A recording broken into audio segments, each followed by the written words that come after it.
Good evening, friends. Let me invite you for a stroll down Graveyard Lane, where beauty and love abide. And in death, we are born to eternal life.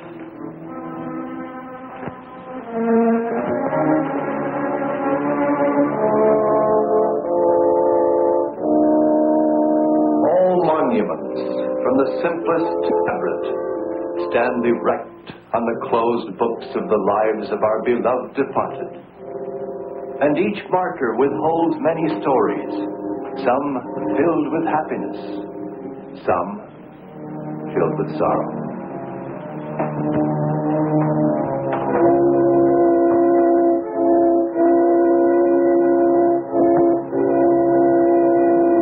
I wonder, what would they do if they had the chance to relive their lives again?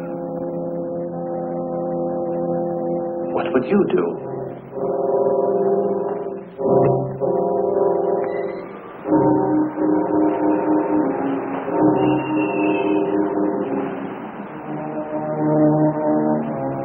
Puma? Puma?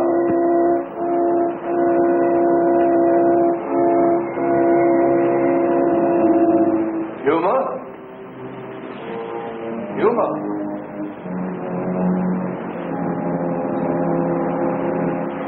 Puma? Puma? Puma? Come to Rigor. Where are you?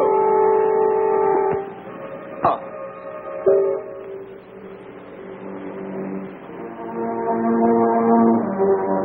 Don't be afraid, Puma. Don't be afraid.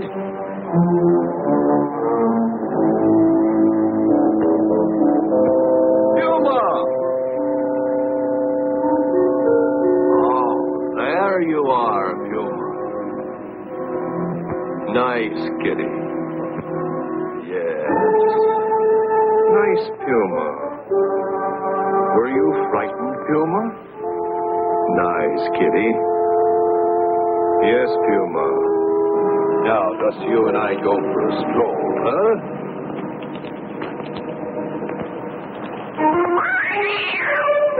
I'm sorry, Puma. I didn't mean to step on you. Puma? Puma! Puma! Puma? Puma? Puma! Where are you? Don't be afraid.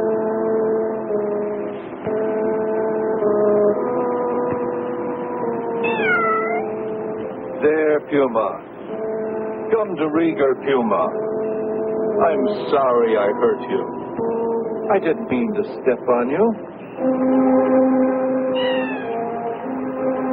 Louis B. Moffat. February 3rd, 1933. November 17, 1955. I feared not. I remember him. I remember. Louis B. Moffat.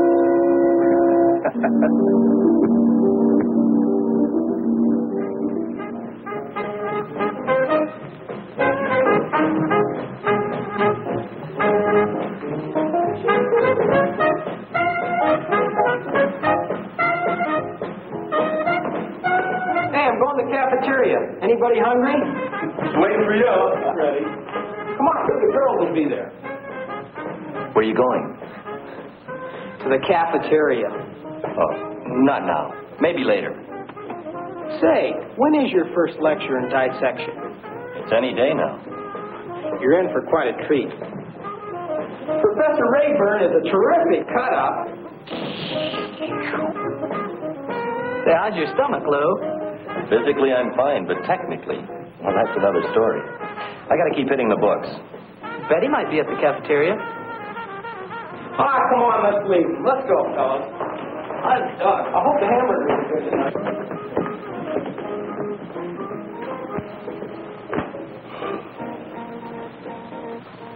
Quite frankly, I was never We parked on the drive, and the first thing he did was turn the car light on. Aw. Then he opened the glove compartment, took out some papers, and read me 7 chapters from a book he's writing. What's the name of the book? Oh, that I remember. He called it The Beat Evolution. Alice, are you sure there were no calls on it? The phone hasn't rung even once. Has it, Bunny? Not even once. Gee, that's funny. When Louis says he'll call, he's always right on the dot. I wonder if anything's wrong. Are you kidding? Nothing will ever happen to that one. Why not? He's just like any other human being. Is he? Not from what I hear. What do you hear, Alice? Well, Jerry says he's got nervous, won't quit. My boyfriend Seymour says he likes him. Alice, you were saying something. I sure wish you'd finish. I'm starting to think he's a little on the oddball side, that's all. Well, you might not if you understood him. Do you understand him? I think I do. We're pretty well anyway. I always get the feeling that there's a fight going on inside of him. I can't quite explain it to you, but it's like there were 2 people inside of him, 2 separate personalities trying to gain control. I know I'm not putting it right, but I know how I feel when I'm with him. Betty, I think you're in love with the man.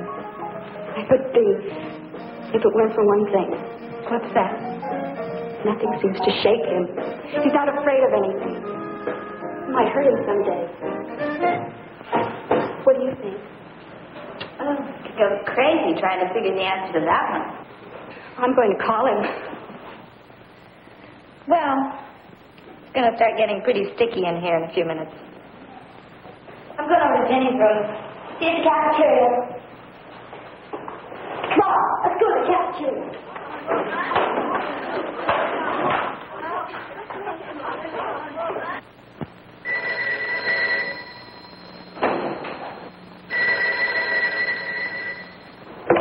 Hello? This is Louis Moffat. Betty, I missed you at the cafeteria. I was at the hairdresser's. Oh? On account of our date? What else? Well, you're going to be the slickest chick at that ever-loving hop. What are you doing? I'm waiting for you to ask me what I'm doing. Well, the gang have gone down to the cafeteria. Would you like to join them? I'll pick you up. Now, that's what I call service. Send Mr. Moffat's car around to the door, James.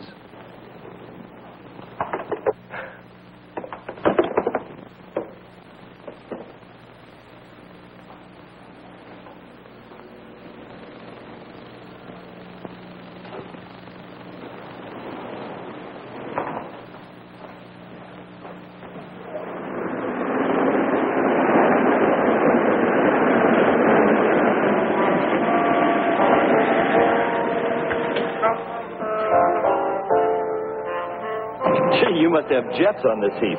My launching pad is only 3 blocks away, remember? Yeah. Let's continue. To the moon. To the moon. Can't we spend a quiet evening, like alone? Well, we're expecting Professor Rayburn to notify us. The fellows ought to all be together in case he does. You know, the autopsy's being conducted at City Morgue, and John Does don't grow on slabs every day. We wouldn't be gone long. Okay. We go for a short drive, moonlight, and then to the cafeteria. You're so romantic.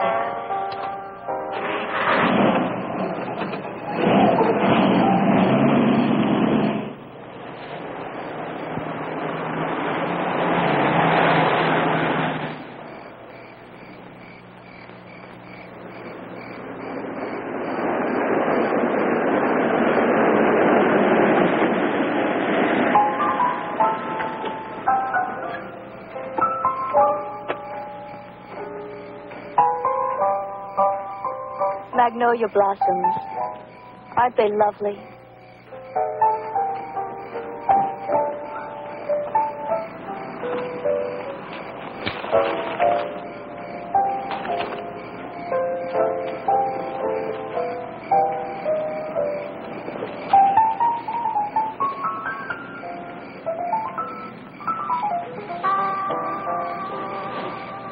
I wish you were studying law or architecture or engineering or anything except medicine. But, darling... just because your father was a doctor doesn't mean you have to carry on with a life that was set by someone else. Betty, we've been over all that before. I'm studying medicine not because Dad was a doctor, but because, well, I feel I have the qualifications that'll make a good doctor. For instance, I'm not afraid of any of it. I'm not afraid of the blood or the corpses or the operations. And things like that are important for a doctor to do his duties well. I'm sorry, Betty, if you're not interested in all that. It's my fault, darling. I'll never bring up the subject again.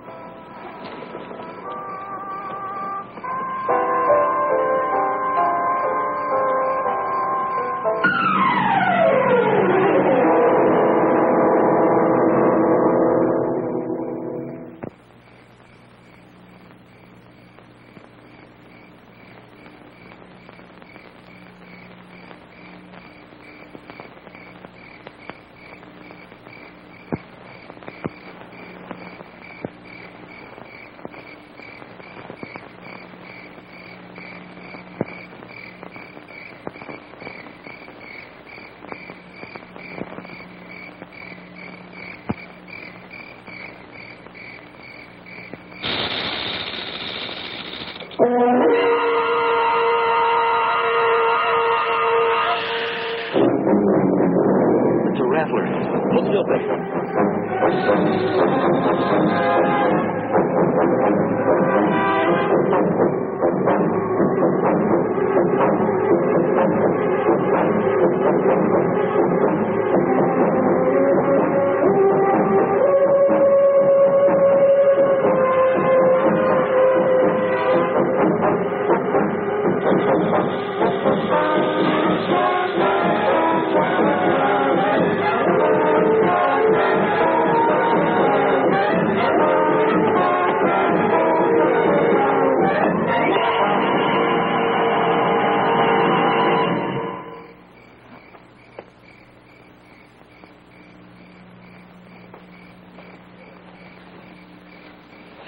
Are you all right, Betty?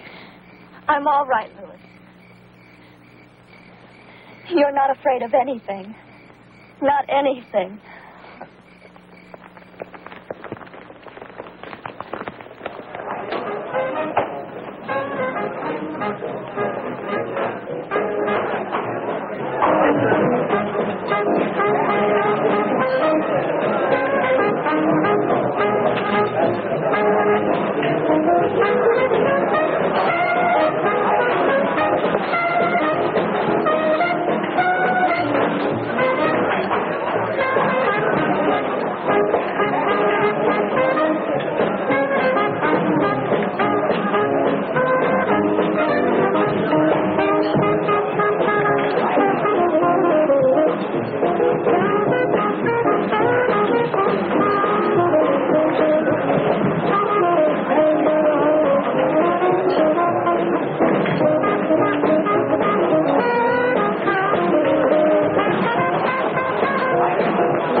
sodas that you like the best? Oh, honey, Pep, I enjoy them all.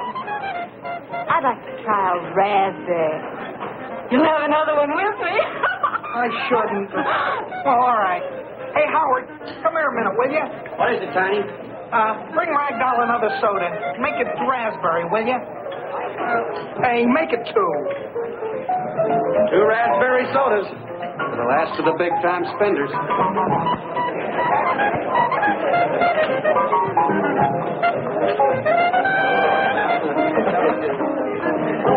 Hi, Penny. How are you?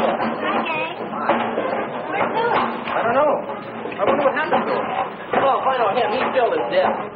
Odd fellow, that Moffat. Rarely mixes with anybody or anything. Just books, classes, and more books. You're forgetting Betty Crawford. What she sees in him, I'll never know. She's beautiful and smart, too. Yeah, she's very devoted to him.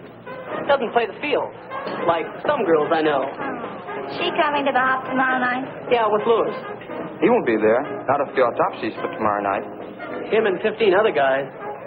All of you will be dancing with tears in your eyes. Because the boy in your arms is a girl. You doctors, you always spoil our social life with your all-night study routine.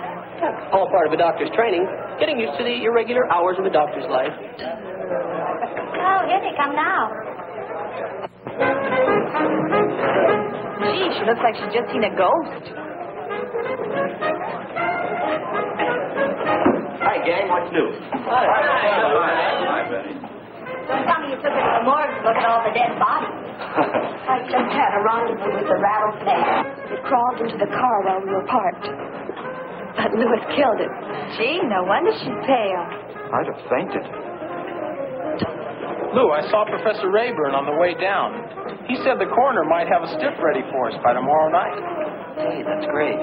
Yeah, as soon as the city coroner confirms it, he'll let us know the exact time. Well, this autopsy begins our careers in medicine. And anyway, maybe it won't happen tomorrow night. There you are. Hey. Oh, boy, does that look crazy. And here's your check. Check. Hey, is this a price? Or is that your telephone number? You'll have to do better than that, Tiny. I heard that one about 5 years ago. It was a joke about my Q-tips then. Come on, let's see.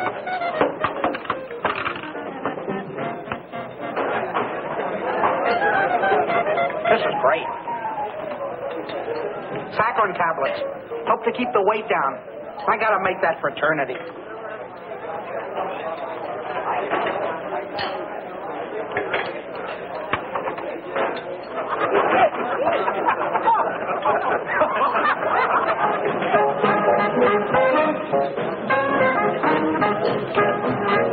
Hey, you know what? I heard that music is a real fine form of exercise, especially dancing to it, too. You want to? Sure. Come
The frogs look like they're going to provide a lot of kicks this year, Howard. What do you got cooked up for the initiation?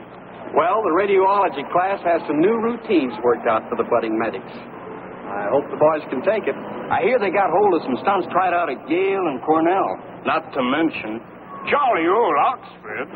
They even have one from the University of Naples, which dates way, way back.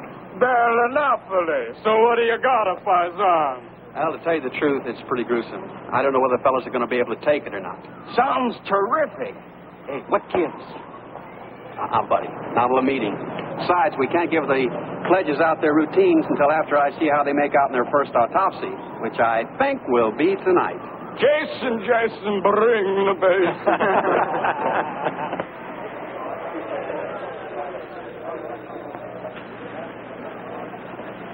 Professor Rayburn.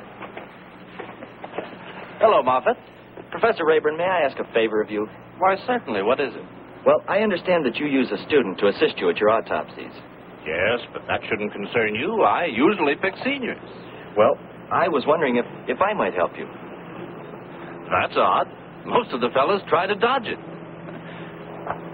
They give me all kinds of lame duck excuses, from heart condition to athlete's foot.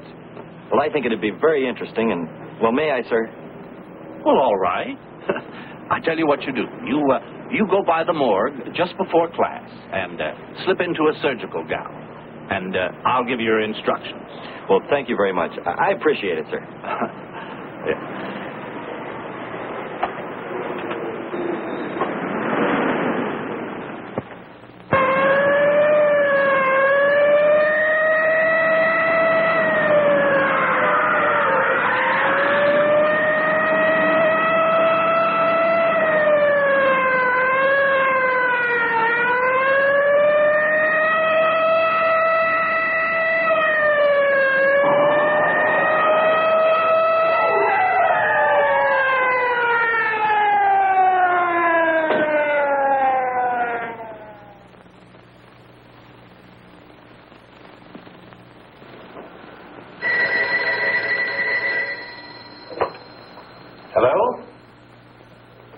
This is Dr. Raven.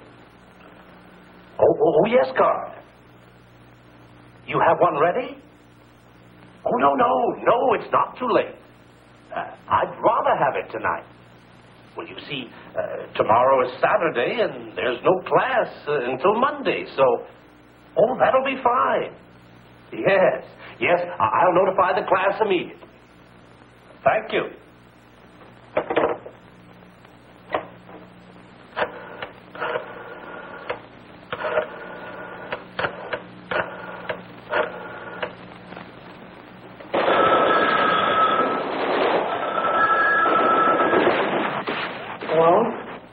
This is Professor Rayburn speaking. Oh, Professor Rayburn. Yes. Will you notify the boys to be at the City Morgue, 315 Broadway, at 8:45 tonight?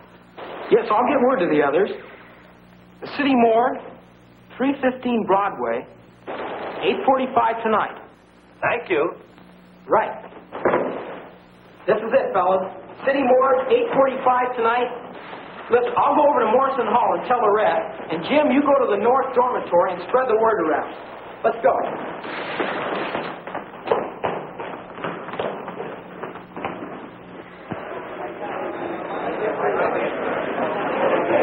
Hurry up. We have to be at the morgue in 15 minutes. Howard, can we use your station wagon? It's all right with me, but let's get going. And Jerry, you can take 6, can't you? Yeah, I can take 6 with me. Good. We'll see you there. And remember, 315 Broadway. Come on, let's go. See you there. 315 Broadway.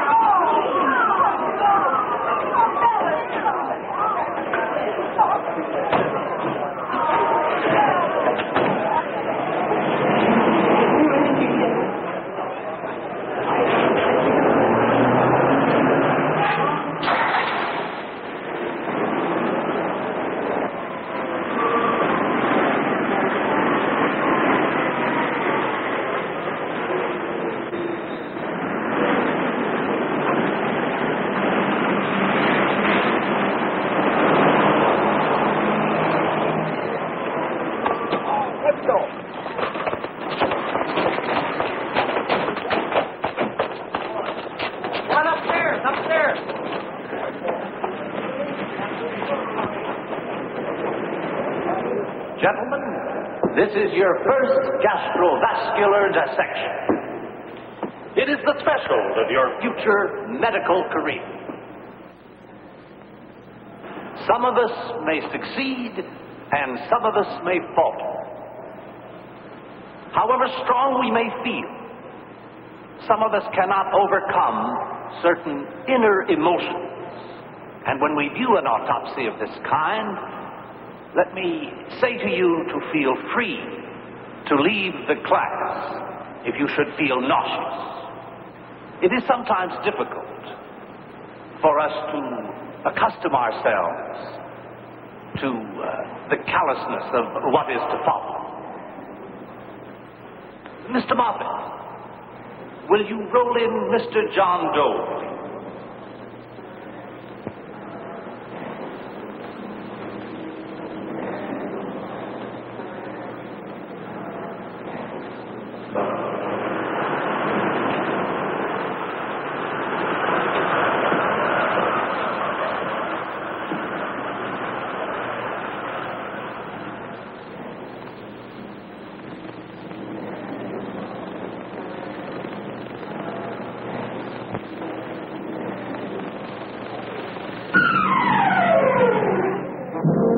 Mr. John Doe left this world with one possession on him, a gold ring.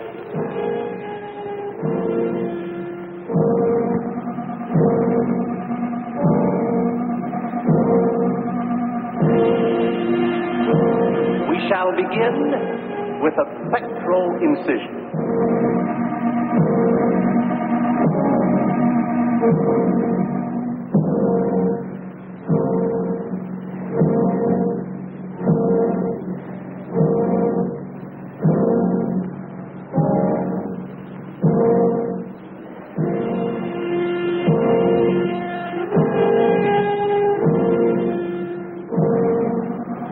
Then we follow with an abdominal incision.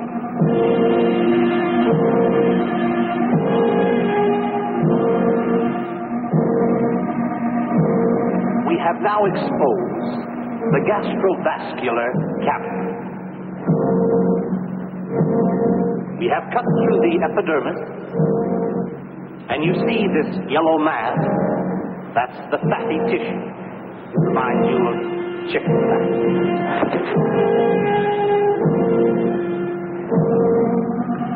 We then proceed to the right and locate the duodenum.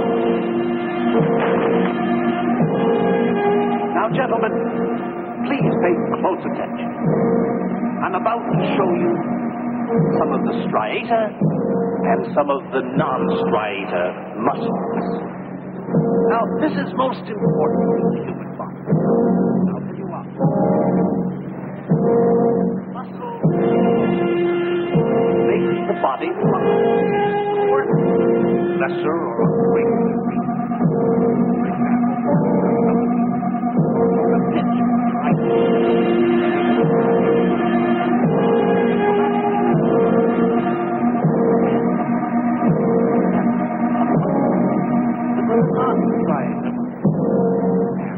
Your right hand, you had one that was a plus stripe.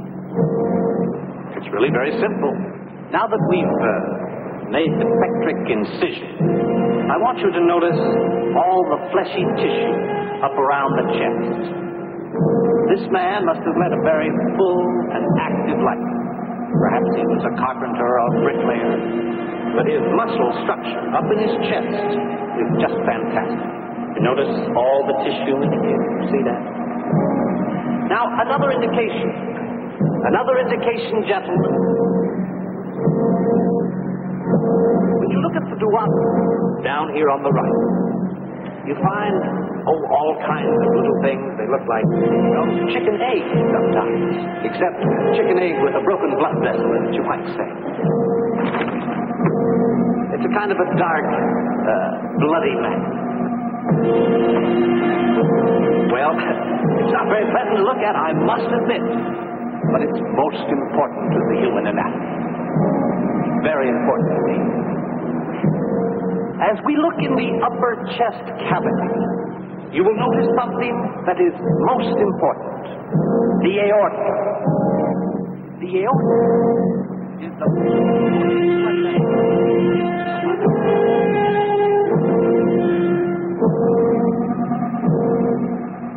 Now, gentlemen, you have just seen your first medical dissection. Mr. John Doe has rendered posthumously a great service to medical science. Tomorrow he will be transferred to the General Mausoleum of the Raven Hill Cemetery, where he will be stored for about a week in the receiving vault. After that week, he will probably be buried there in Potter's Field. Mr. Moffat, you may escort Mr. John Doe to his drawer.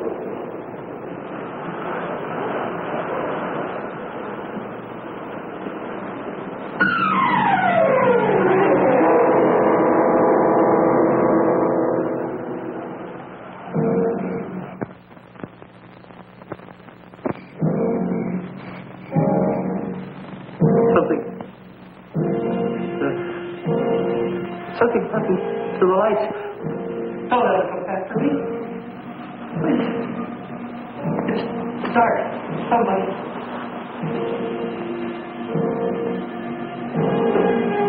I'm afraid.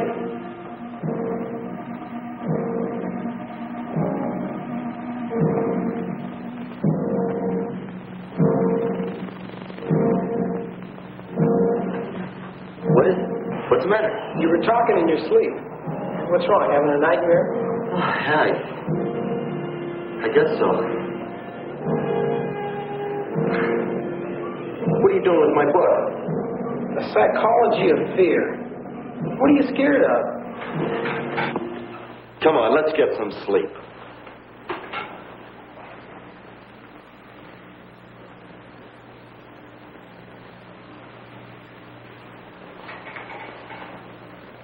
the matter with you?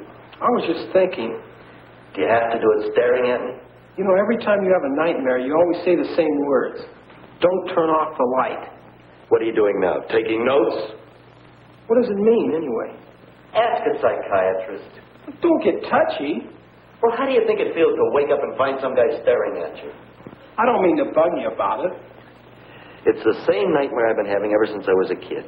It's got some meaning, I guess, but I don't know what it is. Maybe I've been around too many dead bodies. Look, if it annoys you, I can move to another room. Oh, no, I didn't mean that. I just wondered. Don't you ever have nightmares? After that autopsy, I'll probably have plenty of them. Look, it's 10 minutes after 4. Let's get some sleep, huh?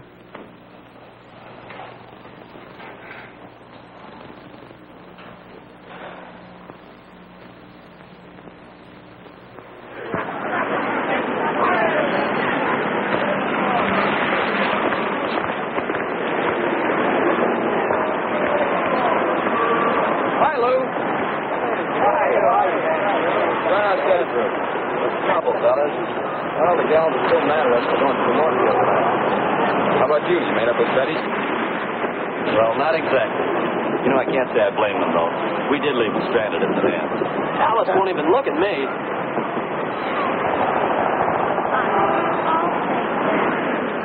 I don't know how they have the nerve to want to speak to us even after last night. I'm tired of playing second fiddle to a skeleton. Yeah, they'd rather be with those dead bodies over there than with these live ones right here. Excuse me.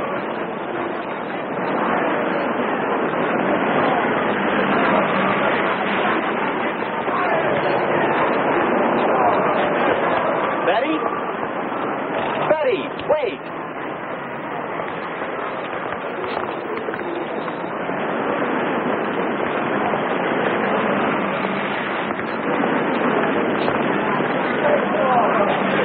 Hoping they get over it before we do it again for the Friday night. That's right. The barbecue.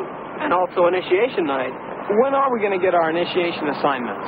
The orders will be handed to us in sealed envelopes at 11 p.m. after the barbecue. That ought to be a ball. For whom? I hear some pretty gruesome stories. After that autopsy, what could be so tough? Oh, that's where I came in. Hey, you're the only guy that didn't seem to mind it. Mr. Moffat, you may escort Mr. John Doe in. Say, I know what your initiation assignment should be. Say, if you're thinking what I'm thinking. Don't say it. We'll suggest it to the senior committee. Well, I'm game, just so long as I make the fraternity. Hey, we're going to be late for class. Let's go. I'll see you, brother. Boy, if they only knew what they're in for. Comes the dawn. Brother.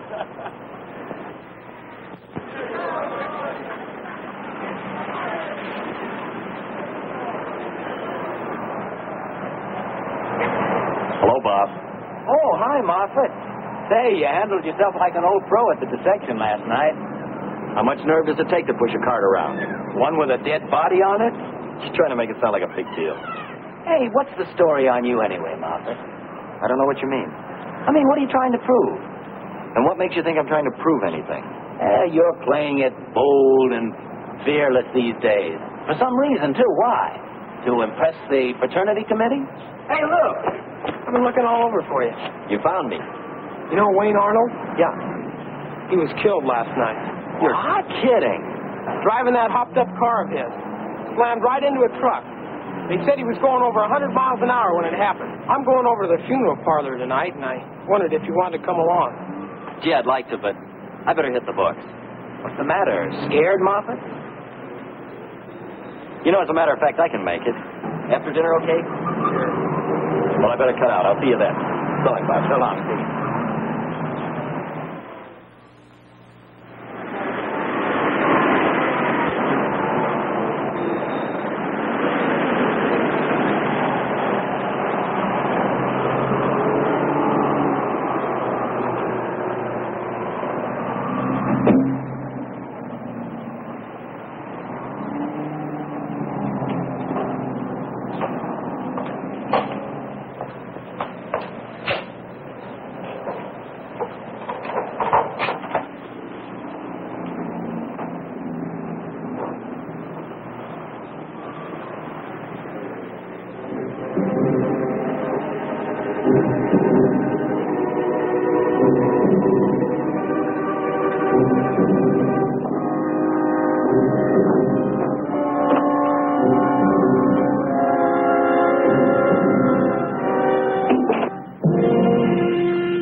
Carl, don't panic, Lou. I'll light the candle.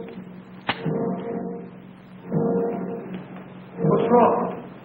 I gotta get out of here. Come on. What happened? It got dark. Yeah, the candle blew out. Do you remember that nightmare I had? I said I didn't know what it meant. Yeah. Well, I didn't. But I do now. When I was 8 years old, my grandfather died. And the coffin was in the living room. The night before the funeral, I begged my mother to leave the light on in my room, and she wouldn't do it. And I cried. And she told me if I didn't stop, my grandfather would get up and give me a licking. And then she turned off the light and she left me. And I laid there all night in the dark, listening to all the sounds. Scared to death that body would get up and come into my room. Wow. Well, now that you know what the reason is, it won't bother you anymore. I sure hope so. Look, do me a favor, will you? Sure. Don't tell anybody what happened. Don't worry, I won't tell anybody. You know how it is. You just don't want people to think you're chicken. Well, nobody thinks that anyway. I sure hope not. I don't want them to start. Come on, let's get out of here.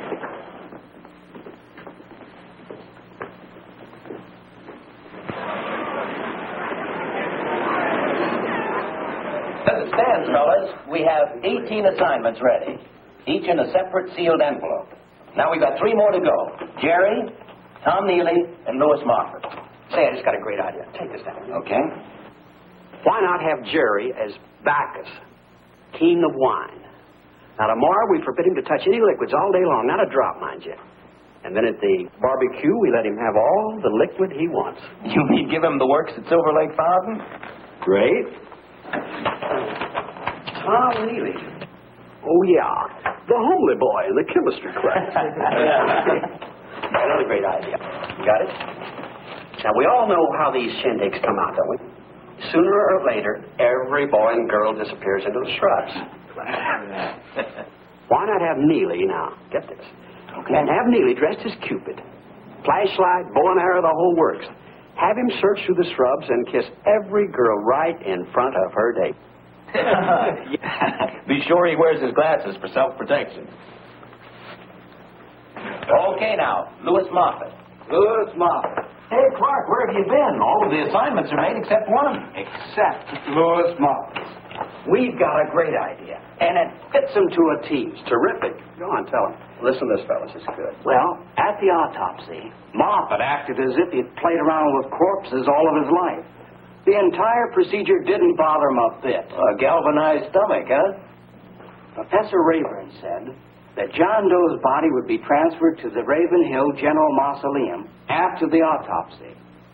Now, tomorrow night, after the barbecue, Moffat will be given...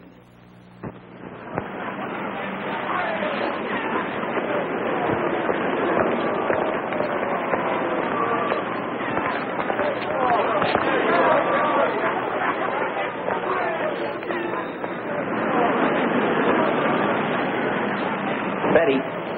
If you'll excuse me. No, I won't excuse you. I'm going to talk to you, and you're going to listen. I don't care about anything you have to say. Will you please get out? Not until you listen to me. Okay. But make it short, will you?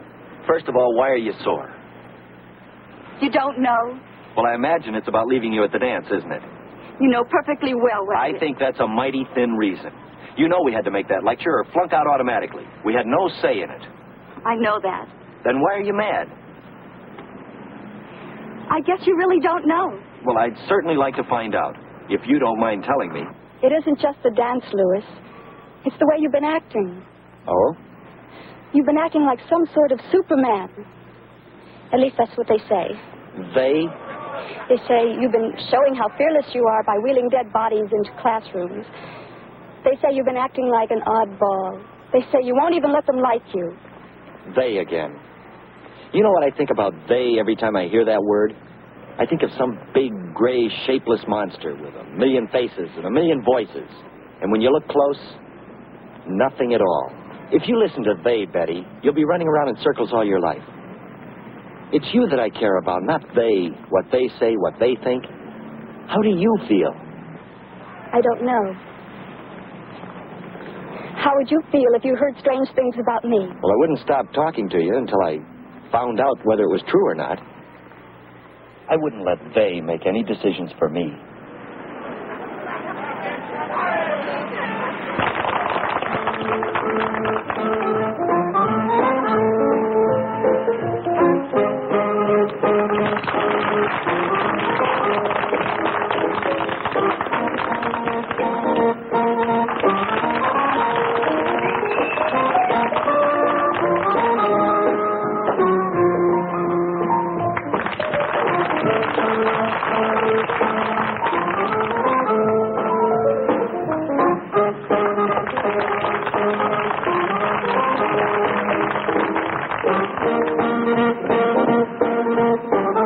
Professor Rayburn? No. How about you, Dr. Walsh?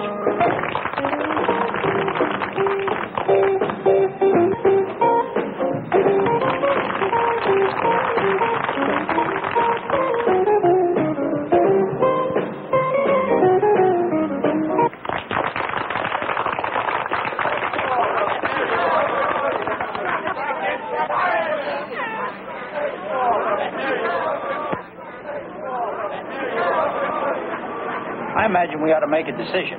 My vote goes for Miss Lund. Miss Alice Lund. I'll go along with that, too. Well, I vote for Miss Milford. Miss Ragdoll Milford. Who? He means the large one. He's kidding. He's got to be. You are kidding, aren't you, young man? No, sir. To me, she's lovely. Well, I'd hope we could make a unanimous decision, but that's your choice. Yes, sir. And, I think you both ought to vote for her, too. Oh, you too. Why? Well, so I've been told. Miss Milford has heart and spirit and soul and generosity and kindness, too. We are selecting the winner of a beauty contest, not a den mother. Oh. Well, if you're only interested in superficial values, surface qualities. Oh, well, even speaking of surface qualities, just look at the... That'll do. I think we've reached a majority decision. You'll make the announcement, Professor Rayburn. I'll be glad to.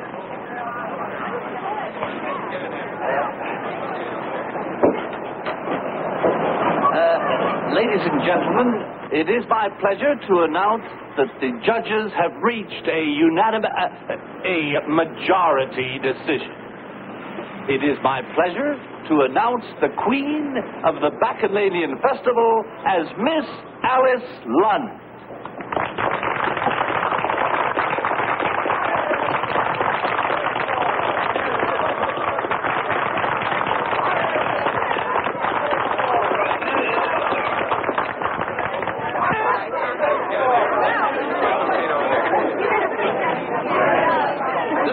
Hey, here we go. Here's the hot dogs, folks. Come on, let's get some hot dogs.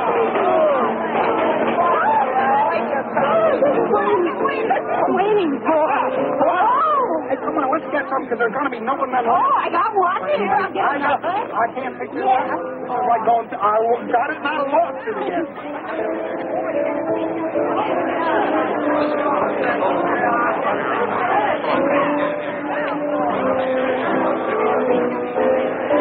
Bacchus, the king of wine. Praise be Bacchus. Oh, no. You have 2 more minutes to go. Then you can have all you want. I'm so thirsty. It seems like I've been without water for a month instead of just a day. All right. Hey, fellas, His Highness craves to sup of yon nectar. Are we ready? Yeah. A tall, refreshing goblet of coke nectar.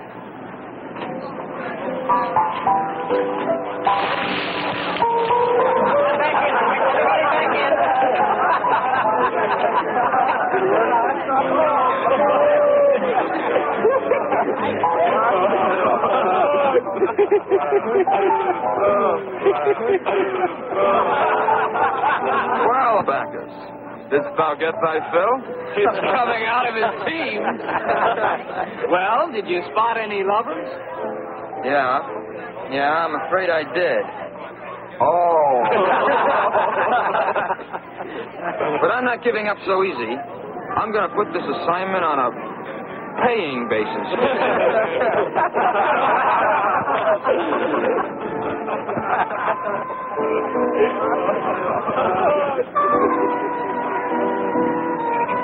Oh, honey, you're for me. What about tomorrow?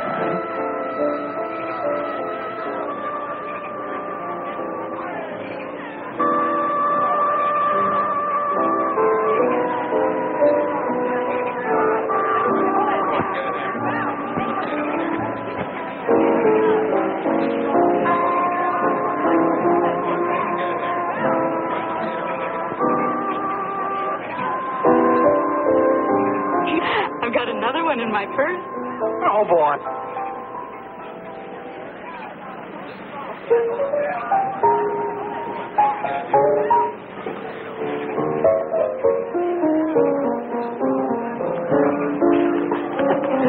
Ragdoll, let me ask you a question. What is it, Tiny? Did you bring the mustard?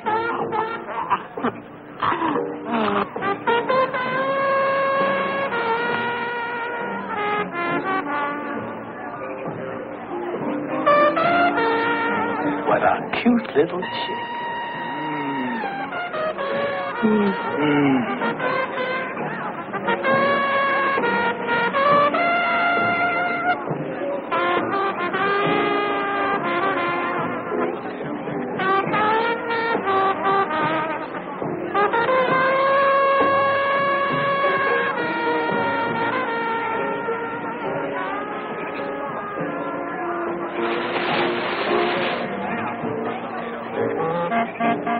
Oh, come on, Tommy. I know what your mission is. Tommy, come on.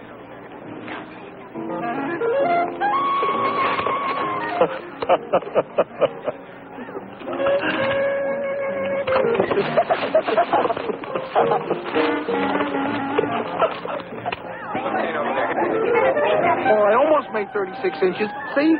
Hey, you did pretty well, Tiny, considering. You mean I'm in? I'm a brother? Well, not quite. What do you mean?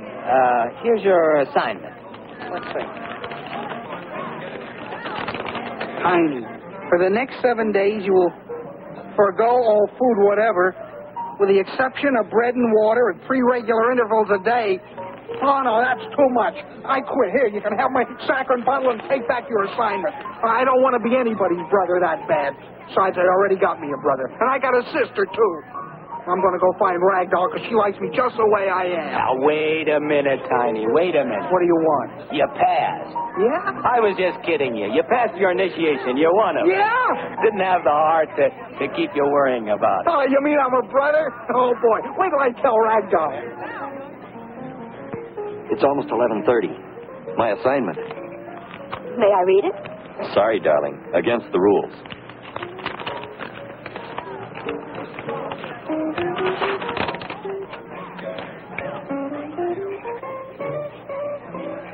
You shall go to Ravenhill Cemetery. Enter the General Mausoleum. In aisle 3, crypt 18, you will find the remains of autopsy John Doe. On his right angular finger, you'll find a gold ring, which you must deliver to the president of the Senior Initiation Committee upon your return to the campus. The Senior Committee will later make proper restitution through the caretaker of Ravenhill. What's wrong, Louis?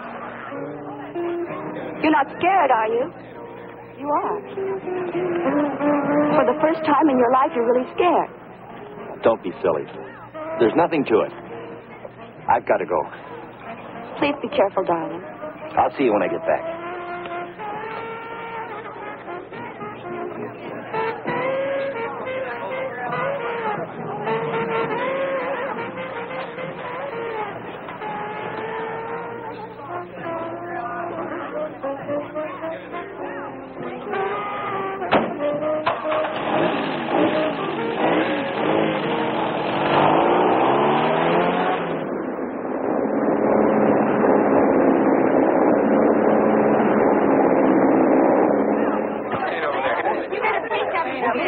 Hey, Bob, have you seen Lou around? Yeah, he should be back any minute. Where'd he go? On his assignment. Hey, what about you? Did you finish yours? Yes, I asked everyone who lives on Howard Street for a penny. And? I got 23 cents. 23 cents? You were gone 4.5 hours and all you got is 23 cents? It must be the recession. Say, what kind of an assignment did Lou get? Well, he'll tell you. If he's able to tell you when he gets back. You know, I heard you guys gave an assignment that dates back to the 15th century. About that time. Is that the one Lou got? Hey, why all the curiosity? Oh, I just wondered if Lou's assignment was as weird as mine. Weird? Yeah, I guess that is the word for it. Weird.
Louis B. Moffat, I feared not. Yet fear dwells within all of us, young and old alike. Has terrifying fear ever gripped your heart?